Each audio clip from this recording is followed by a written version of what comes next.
It's a weekend, and so we're happy to hear from Stuart Harris, so frequent contributor here on News Channel 11. He's a constitutional law professor, and he's the host of your weekly Constitutional, heard around the country, produced at WETS FM. Welcome back. Josh, good to see you. You're talking a lot about the power of the president. Yes, we are. You must think this is an important. Where did you come up with this crazy idea that matters right now? There's that election thing that's going on. Where they're promising to do everything. They're promising to do everything, both of the candidates, all of the candidates. We shouldn't exclude the third-party candidates as well. But I think we can all agree, regardless of where we are in the political divide, that this is an important election. And whoever is our next president is what's a very important thing for us to think about.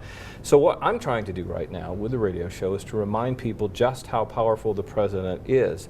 And that's especially true when it comes to foreign affairs, military affairs, and the war on terrorism. In comes your guest, David Adler, director of the Andrus Center for Public Policy at Boise State University. Right. And you are talking to him about, does the president have the authority to maintain a kill list?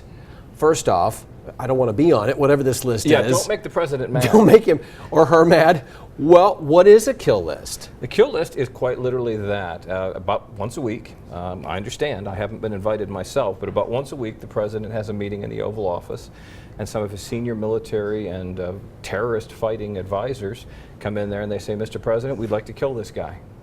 And he says, yeah, go ahead and kill him, or no, don't kill him. And I'm using those gestures advisedly because that's what Roman emperors used to do with gladiators. Right. That's absolute power over somebody's life. And the idea that a president of the United States would have that sort of power is extraordinary. And yet it's true. And yet it is true. It's never been challenged. Well, it's very hard to challenge that sort of thing. Who's going to file a lawsuit? The terrorist or the suspected terrorist? That's very difficult to do. And it's in an area of law where the Supreme Court has said the president is virtually unchallengeable. And who would stand up and say, don't kill Osama bin Laden? That's true. There has been one case, Anwar al-Awlaki, an American-born U.S. citizen who then went off and led something called Al-Qaeda in Yemen. We went out and killed him with a drone strike.